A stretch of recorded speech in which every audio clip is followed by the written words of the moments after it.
actually. I know I've done a video on self-worth before, but I was just reading my social psych textbook and found some pretty cool info on social comparison and, I guess cultural differences and why we do that.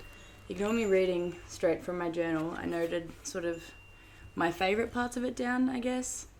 So the social comparison theory, in its essence, is just that people evaluate their own abilities and opinions by comparing themselves to others. Pretty self-explanatory. The main questions that were sort of addressed here was, when do we compare ourselves to others, and who do we compare ourselves to? Because usually we have quite an objective view of the self that sort of formulates our self-concept. We know who we are, or some of us do. So we tend to compare ourselves to others when there's no objective sense of our own self that we can look at. I don't think this is entirely true though, because I know lots of cases where I could have objectively, looked inwards and decided on my own, or not compared with others, and, went to the beat of my own drum, and I still ended up sort of on Facebook looking at what other people did. So I think even when we have choices about doing that ourselves, oftentimes we'll still choose to look at others for comparison and to make sure we're on the right track. It's the same as like when we're in pain. You won't go and talk to someone who hasn't just stubbed their toe, but if two of you stub your toe at the same time, you're going to talk about how shit that was because you're similar. Which sort of brings on to the who do we compare ourselves to? It's usually people that are similar in the relevant ways. So again, if two people are injured in the exact same way, they're probably going to communicate with each other about how shit it is that they are both injured in that way. It's the same as have you ever been about to go in for a blood test or something, and you and the other kid in the room are talking about how scared you are because you're both fearful together? Similar thing. So that led me on to think about Facebook, because I was like, this is all sort of, real life examples where we look at the people physically around us for self-comparison. And I was thinking about online, we sort of present ourselves in a much better way, and we've got constant access to constant comparison with other people online. Sure enough, the book went into it, which was really cool. I've even got my little question here. Online, we would be comparing ourselves over Instagram and Facebook facades. Is this damaging? And the next page was the book's answer to it. Thanks, buddy. So there's two types of use on Facebook. There's active, which is people who post about themselves, communicate with others, and use it for socializing. There's also the passive use, which is people that consume information from other pages and just sort of mindlessly scroll through their news feeds and stuff like that. They found that there's such a thing called Facebook depression, which is sort of a correlation between time spent scrolling through Facebook and depression. Oh, buddy. You're so sweet.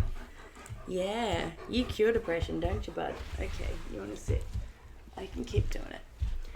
So the more time they spend on Facebook, the less happy they are. There's two reasons for this. One of them is that the link between Facebook usage and our self-evaluation depends on who we are comparing ourselves to. Obviously, the people that we follow or the people that are on our news feeds are probably people that we idolise and are quite active and healthy and successful. So we're automatically comparing ourselves to people that we personally rate quite highly in our minds. The other reason is people on Facebook tend to portray themselves in overly flattering ways. They're not honest about their worst days. They're not honest about everything. We suck in our stomachs and put makeup on and, act smarter than we are and all that sort of shit. So it means that the social comparisons we'll make when looking at this sort of stuff are not personally favourable, are they? Sorry, distracted by my dog. I lost my train of thought. It's your fault. But anyway, I thought you might find that interesting. Little quick bit on self-esteem, because it sort of goes hand in hand.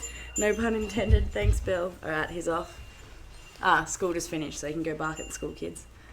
A little quote that I liked here too. Misery doesn't just love any kind of company. It loves miserable company, which means people will probably bring you down online and in real life, you know. But little thing about self-esteem, there are positive and negative evaluations of ourselves. Our self-esteem has a profound impact on how we think about, feel about, and actually present ourselves. However, this feeling of self-worth is not set in stone, and it fluctuates up and down in response to our successes, failures, social relations, and other life experiences. So obviously, if you're feeling depressed, you've been spending way too much time comparing yourself to other people on Facebook, which is probably a facade anyway, you can change that. And self-worth isn't set in stone, and eventually you can start building your own self-worth by doing things that you deem desirable to you, probably, because I feel like you should take the comparison away from other people and focus on yourself. So like, I don't know, the Instagram models you follow might hit gym every day and you don't want to do that, but go for a walk and pick up some rubbish because that's cooler anyway. That sort of shit. I don't know. I found it's helped my mental health a lot, just sort of picking up rubbish and doing things that I see. Well, they annoy me. I see rubbish and it pisses me off, and I pick it up and there it is in front of me. I can see an active difference that I've made that is positive. And like, even if I only go out and pick up one bit of rubbish, I was successful in picking up that one bit of rubbish. Anyway, that's it. I thought you might find it interesting. I don't know what this video is. Have a good day.